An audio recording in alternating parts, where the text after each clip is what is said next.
What if I told you that I ruined the homeowners association's life because they attempted to ruin mine? I'm Jack Dawson, and until a few months ago, I believed that the boring beige homes and the excessively strict lawn care regulations were the worst things about relocating to this suburban hellhole. However, I was completely mistaken. Clarissa was the worst. Like a queen surveying her realm, HOA President Clarissa Reynolds strolled about this community. She always had that same cold smile that stopped short of her eyes, a pearl necklace, immaculately ironed pants, and that overly bright lipstick that somehow made her appear more menacing than friendly. Her management of the HOA was military, like stringent rules about mailbox designs, permissible paint colors, lawn height, and even how long you can leave your trash cans on the curb. She was the type of lady who would make you feel as though you had broken the law by failing to power wash your driveway on Sundays. She brought a welcome packet to my door when we first met, which was essentially a stack of vaguely veiled threats wrapped in pastel-colored stationery. "Jack," she added, beaming, "we're delighted you've joined our community." I said, "Thanks," while examining the packet. "I'm not really interested in joining the HOA, though." Her smile remained fixed. "It's not optional." "Yeah, I'm pretty sure it is." Her gaze became piercing. "You'll find that things run more smoothly when everyone follows the rules." I gave a stiff smile. "I'll keep that in mind." Without saying anything more, she walked away, and I threw the welcome packet in the garbage. My first error was that 2 days later, the fines began to come in. It was my lawn first. It was half an inch too long, apparently. A fine of $100. My trash cans came next. Too long after pickup was omitted, $200 in fines. Then my motorcycle, the big one, arrived. I work for the state troops. I take great pride in my police-issued motorcycle, which is sleek and black with chrome trim and the state logo on the side. Because, well, that's my dang driveway. I kept it parked there. However, Clarissa claimed that it was a non-compliant vehicle. With that icy, rehearsed smile, she handed me the notice and stated, "Motorcycles are considered disruptive to the neighborhood aesthetic." "Disruptive?" I asked, smiling. "It's a police vehicle." She asserted, "Rules are rules. You'll need to keep it out of sight, or you'll be fined. $500.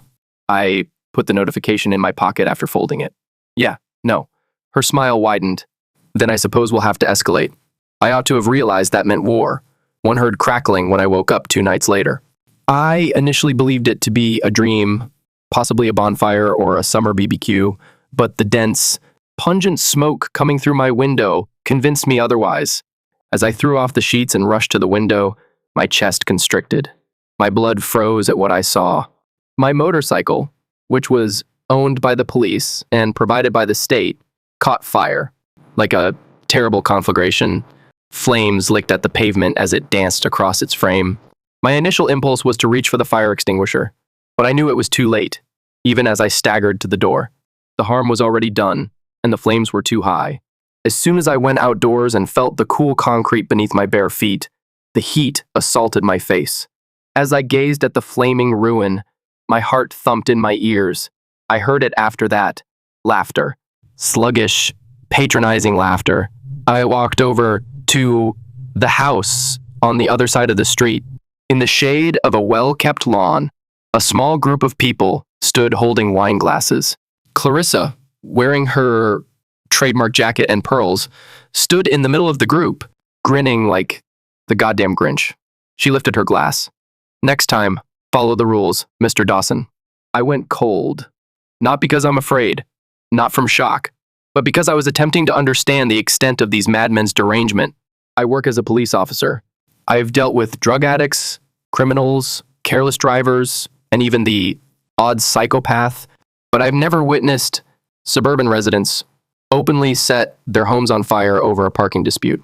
These very individuals arrived on my house 2 days ago with a welcome letter, and that phony, welcoming tone. They intended to take over my house, my property, and the spot where I parked my own fucking car. I had dismissed it with a laugh. The fines should have been thrown in the trash. They hadn't taken it well, apparently. Within minutes, the fire department showed up. Firefighters fighting the flames and bright lights soon surrounded my driveway. The air was heavy with the scent of burned metal and burning rubber. My bike, The very device I had used to track down criminals, respond to emergencies, and serve my community was turned to twisted, blackened shred as I stood there, arms crossed, and silently watched. A guy I recognized from town, one of the firefighters, came over and whistled softly. The words, "Damn, Jack," he murmured. "What the hell happened?" I rubbed the back of my neck as I slowly breathed. "HOA happened." He raised his eyebrows. "You serious?" I didn't respond. I didn't have to. My teeth ached from the tightness of my jaw. This was done by someone I know well. I also had evidence. I sat in my living room watching the film from my security cameras after the fire had been extinguished, and the only thing left was the wreckage. As I viewed the blurry black and white footage, my fingers drummed on the table. They were there. The board of the HOA, the whole darn board, yes. One of them, a balding man wearing a sweater vest, poured gasoline over my bike like a psychopath, and I watched. The match was lighted by another, a woman I knew to be Clarissa's right hand. I twitched my eye. It was there. Video proof. They had burned down a police car. It was a state-owned law enforcement motorcycle, not just any car. A crime. A serious crime. The finest part is that they were completely unaware of my true identity. They knew I was a police officer. Yes. They most likely thought I was merely a patrol route cop with a terrible attitude. However, they were unaware that I was a state trooper. They were unaware that I held authority over more than just their small suburban territory. They were unaware that they had just broken the law at the federal level, directly in front of someone who could destroy their entire universe. With a gradual smile spreading across my face, I reclined in my chair. Yes, they had made a huge mistake this time. You know how it feels to be so angry that you could punch a hole in the wall, but instead of losing your temper, you become extremely composed? Yes, I was in that location. With my hands on the table, I sat there in the dark, watching the security film repeatedly. My heart was beating steadily, not quickly or in a hurry, but concentrated. There was no turning back from the line that Clarissa and her little HOA team had just crossed. This was felony-level arson, not a small-scale neighborly argument over trash cans or noise complaints. They also believed they would get away with it. I was really irritated by that. They believed that they could not be touched. However, they were unaware of the person they were playing with. I'm not your typical desk job guy. I work for the state troops. I understand the operation of the judicial system. I am able to collect evidence. And without even breaking the law, I know just how to metaphorically burn someone's life down. So, yes, Clarissa was going to have to endure a pretty unpleasant lesson. I got up early in the morning. Even though I didn't get much sleep, I wasn't exhausted. I felt sharp, if anything, like crystal clear. After taking a shower and getting dressed, I sat down with a cup of black coffee at my desk. I then began making phone calls. The first call? It's my friend from the fire department. "Hey, Frank," I uttered nonchalantly. "Need you to file an official report on that fire last night." Frank let out a grunt, already on it. "Make sure to note that the vehicle in question was state property." Frank's voice became piercing. "State property?"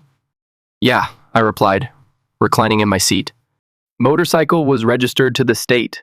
Destroying state property is a felony, isn't it?" Frank whistled a little. "Damn. Yeah, it is." "Good," I replied.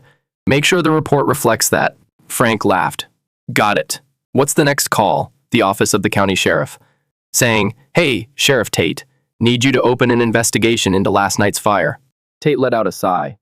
"Come on, Jack. You know how these HOA disputes go." Calmly, the first stated, "This wasn't a dispute. This was arson." Tate paused. "You have proof?" I grinned. "Oh yeah, got it on video." Tate blew a whistle. "All right, I'll send someone over." "And Sheriff?" "Yeah? Make sure the suspects know they're being charged with a felony." Tate's voice became piercing. "Felony? A reminder of state property," I said. "Pretty sure that bumps it up." Tate gave a somber laugh. "Oh boy, Clarissa's not going to like that. I'm counting on it." Sheriff Tate and 2 deputies were at my residence about midday. After giving them the flash disk containing the security footage, I relaxed as they watched it. "Jesus," Tate whispered while massaging his jaw. "They didn't even try to hide their faces. Nope." "And this guy," he said, gesturing to sweater vest guy dropping gasoline. "That's Greg Parker, right? He's on the HOA board. Yeah, I replied, along with Karen from Lot 18 and Clarissa herself. Tate let out a breath. They're screwed. That's the idea. Tate got up. All right, Jack. We'll take it from here. I grinned. Thanks, Sheriff. Tate smiled. No, thank you. This is going to be fun. After that, you would think Clarissa would keep quiet, that she might try to act calm and lawyer up. Not at all. Clarissa was now much too enmeshed in her own illusion to give up. One of the HOA board members, the guy who always wore socks and sandals hand, delivered a letter to me 2 days after the fire. HOA violation. Notice greetings, Mr. Dawson. We've seen that the remnants of the recent fire have turned your property into an eyesore. The HOA's aesthetic standards are being broken by the wrecked car and the debris that goes with it. You will be fined $1,000 per day if you do not remove the damaged car and any related debris within 72 hours. Regards, Reynolds, Clarissa, president of the HOA. With a slow, incredulous smile on my face, I gazed at the letter. She's bold, I whispered. Reaching for my phone, I called Sheriff Tate. Jack, Tate murmured. What's up? You're not going to believe this, I chuckled. Clarissa just fined me for the mess she caused. Tate chuckled. Oh, this just keeps getting better. I'll send you a copy of the letter, I replied. Might come in handy during the trial. Tate's voice grew serious. Oh yeah, it absolutely will. Clarissa arrived at my house later that day. I heard the sharp clack of heels on pavement while I was in the driveway, throwing the remnants of my bike into the back of a rented truck. Jack, she uttered with ease. Can we talk? I spun around and tossed the final fragment of charred metal into the truck bed. What's there to talk about? Clarissa grinned. We seem to have gotten off on the wrong foot. I turned to face her after wiping my hands on a cloth. Is that so? Yes, she responded, taking a step forward. We both want what's best for the community? I'm sure we can work something out. I squinted.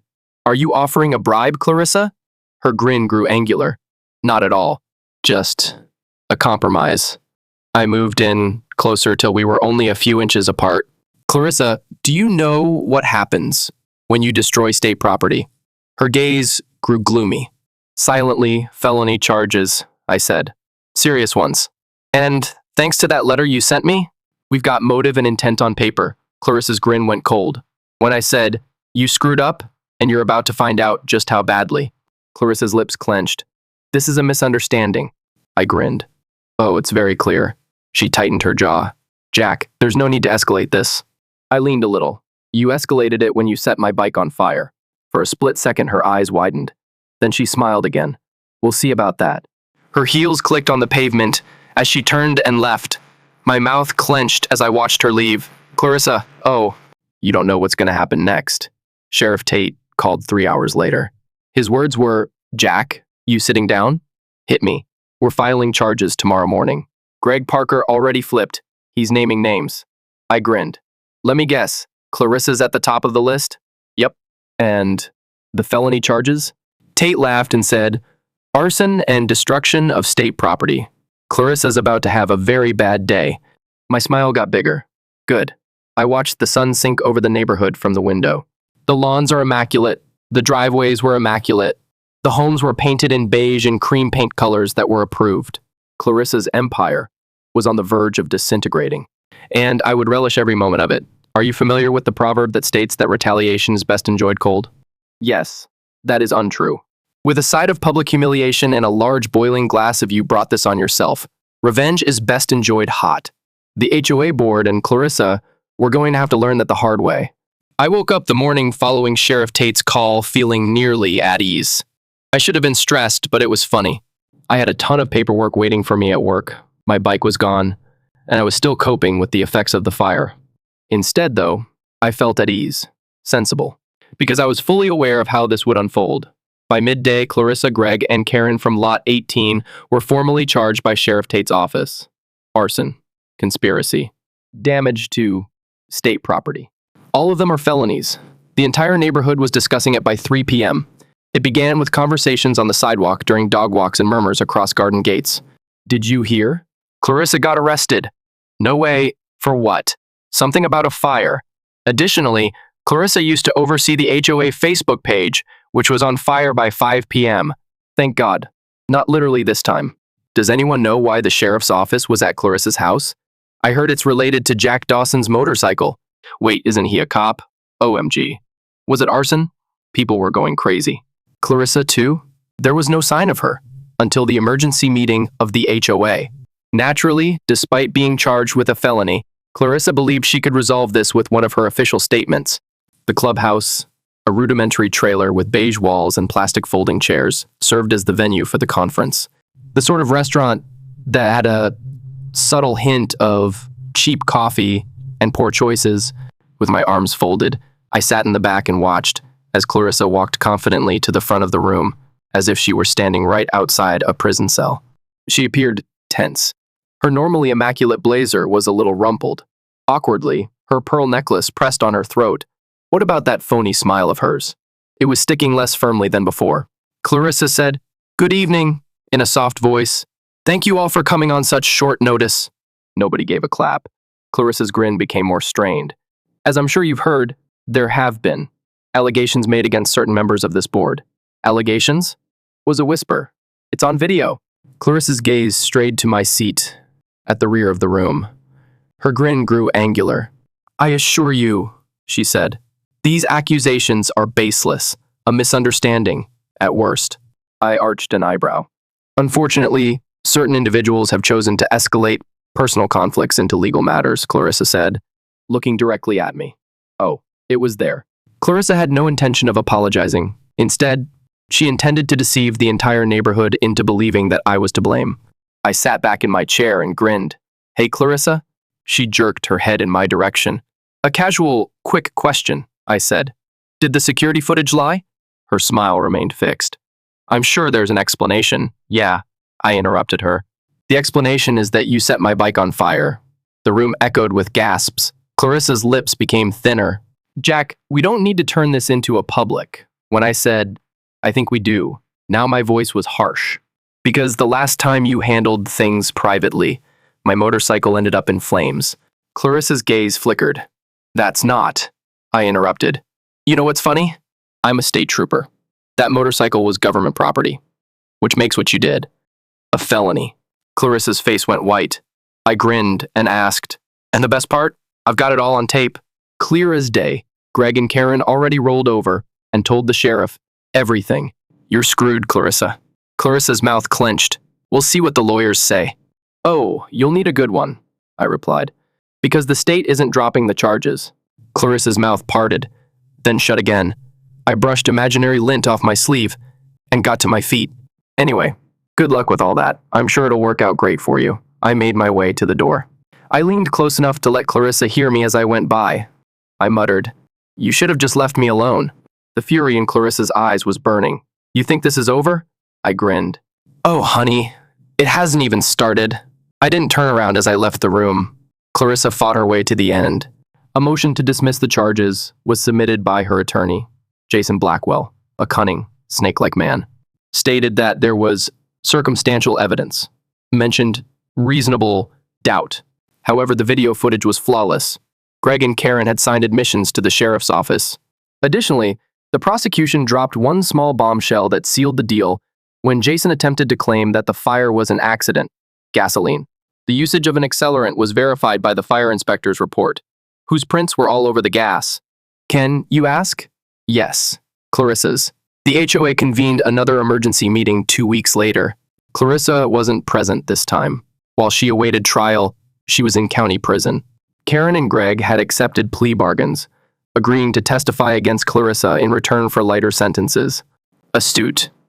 They weren't going to go down with Clarissa, even though they knew she was going down. The other members of the HOA board appeared stunned. "So," murmured one of them warily. "What happens now?" "Yeah," said another. "Who's going to run the HOA?" One of the elderly residents, Helen, got up at that point. About 70 years old, Helen had a no-nonsense demeanor and a look that could bring tears to a child's eyes. "I'll run it," Helen admitted. Everybody turned to face her. Helen's glasses were adjusted. "And first order of business? We're dismantling the HOA." "Shocks." "Wait," muttered one of the board members. "We can't just..." "Yes, we can," responded Helen. "We're putting it to a vote. Tonight." And you know what? It went by. Unanimously. The HOA vanished in an instant. Helen came by with a bottle of whiskey a month later as I was standing in my driveway. "Jack," she said. Thought you might want to celebrate." Grinning, I accepted the bottle. "Helen, you're my favorite person in this neighborhood." "I know," she smirked and said. I removed the bottle's cap and took a swig. "So, what happens to Clarissa?" Helen glinted her eyes.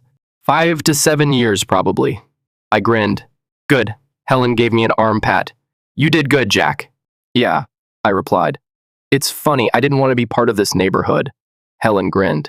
"Well, it's yours now." I smiled. "Damn right it is." You know how it feels when the sky clears and everything seems strangely quiet after a storm?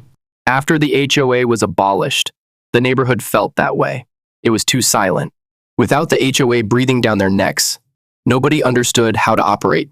They had been subject to Clarissa's strict rules for years, learning paint codes by heart, scheduling the pickup of their trash cans, and worrying over grass height as if it were the secret to eternal life. And now, there were no shackles on. This indicated that chaos was on the horizon. It began modestly. Bob from Lot 7 completely ceased cutting his grass. After a week, weeds began to crawl onto the sidewalk, and the grass was knee-high, just because she could. Karen from Lot 18, the one who had turned on Clarissa, placed a bright pink flamingo in her front yard. What about Greg? The man who really doused my bike with gasoline? He left. He listed his house for sale and vanished almost immediately. I can't say that seeing him leaving made me sad. The community was beginning to feel a sense of liberation. Yes, it's messy and chaotic, but it's free. But that did not excite everyone. I was enjoying a cup of coffee on my front porch approximately 2 weeks after the HOA collapsed, when I noticed Clarissa's car pull into the property across the street. I almost spat out my coffee. She was released on bond. As expected, Clarissa got out as the driver's side door opened. Even though she was sporting her trademark pearl necklace and iron blazer, the effect was no longer fully working. Her face was a touch pale, her hair was limp, and she lacked that piercing smile. I saw her heels clicking on the sidewalk as she made her way to her front door. From their yards, neighbors gazed openly, their voices fading to whispers. At her door, Clarissa stopped and looked around, as if the critical gaze were blazing in her back. Then she opened the door and entered. I swirled the coffee in my mug while leaning back in my chair. Well. Someone knocked on my door that evening. Helen was holding 2 glasses and a bottle of wine. She said, "Got a minute?" "Helen." I smiled. "Always." As the sun began to drop, we sat on the porch while pink and orange streaks filled the sky. Helen poured a drink for each of us and sipped it slowly. "Clarissa's back," I explained. Helen's lips curled. I saw. "She still has charges pending, right?" Helen grinned gloomily and said, "Oh yeah, trials in 2 months." I arched an eyebrow. "So why is she back?" Helen glinted her eyes. "Because Clarissa knows something most people don't." I scowled. "And what's that?" "She still owns her house." I let out a breath. "Ah, she's not president anymore, but the house is in her name," Helen replied. "And without the HOA breathing down everyone's necks, well, there's nothing legally stopping her from living here." I gave a head shake. "Jesus." Helen smiled. "I give her 2 weeks before she snaps." I took a taste of my wine. "That generous, huh?" Helen laughed. "Want to make a bet?" "Nah," I replied. "We both know how this ends." The irony of overthrowing a tyrant is that people tend to forget the extent of the harm they caused. For more than 10 years, Clarissa had maintained an iron hold on this community. She was in charge of the infrastructure planning, the budgets, and even the maintenance and landscaping contracts. Everything was collapsing now that the HOA had left. Due to the expiration of the maintenance contract, the neighborhood pool closed. The playground became a wasteland with overgrown grass and broken swings. Since no one was officially in charge anymore, nobody knew who was expected to fix the flickering streetlights. Furthermore, who were the neighbors blaming? I was, you guessed it. It began quietly. Stranger glances at the mailbox. At the grocery store, whispers. The word traitor was then spray painted across my trash bin. One evening, I saw Bob from Lot 7 standing across the street, glaring at my house with his arms crossed. I raised an eyebrow as I stepped out onto the sidewalk. "Something on your mind, Bob?" He frowned. "The neighborhood's going to hell." "Yeah," I replied. "And whose fault is that?" Bob squinted his eyes. "We didn't have these problems when Clarissa was in charge." I chuckled. You serious? Bob's face turned red. At least, things were organized back then. Snorted? Organized? Bob. Clarissa burned my motorcycle to the ground. Bob gave a shrug. Maybe you shouldn't have parked it in the driveway. My lips quirked. Get off my property, Bob. He trudged away with a frown. The thing about Clarissa was that she had the ability to dominate others even when she wasn't in a leadership position. Individuals like Bob and Karen were so accustomed to receiving instructions that they were unable to perform without them. Even at the expense of their independence, they yearned for the structure. Clarissa was aware of it. She began to appear at local gatherings, such as the school fundraiser and the summer barbecue, constantly grinning, constantly behaving as though nothing was amiss. As if she weren't a real criminal who was free on bond. What about the terrifying part? People were purchasing it. At the grocery store, I heard Karen speaking to Chloe from Lot 5. I mean, sure, Clarissa made some mistakes, but she got things done. Exactly, exclaimed Chloe. At least she kept the neighborhood looking nice. I felt like screaming. Clarissa ran the community using deception and psychological warfare, not only to keep the neighborhood looking nice. However, it seems that folks only needed flickering lighting and some dead landscaping to start feeling sentimental. Clarissa was standing in my driveway when I got home from work 2 weeks after she had moved back. She had a clipboard in her hand. With my hands on my hips, I gently exited my truck after parking it. Can I help you with something? Clarissa grinned. Just checking in on some community maintenance issues? I blinked. There is no community maintenance anymore. HOA's gone, remember? Clarissa's grin widened. For now, I tightened my jaw. What's that supposed to mean? She took a step forward. I'm starting a neighborhood committee. I gazed at her. You're joking. Not at all, replied Clarissa. And unlike the old HOA, this committee will be voluntary. Just a group of like-minded neighbors who care about the community. I chuckled. Yeah, voluntary. Until it's not. Clarissa's eyes shone brightly. We'll see. She gave a sheet of paper to me. First meeting's next week. I gave the paper a quick look. You think people are going to go for this? Clarissa grinned. Oh, Jack. You'd be surprised what people will agree to when they think they have a choice. I squinted. You're playing with fire. Clarissa grinned broadly. You'd know all about that, wouldn't you? My chest constricted. I lowered my voice and moved closer. If you try to pull the same crap you did before, you'll what? Clarissa asked, her eyes brightening. Call the sheriff? I gave a chilly smile. Maybe. Clarissa's gaze flickered. See you at the meeting. Then she turned and left. With a horrible pounding in my heart, I watched her leave. In actuality, Clarissa wasn't merely attempting to return. She intended to assume control. And now, I would have to permanently stop her.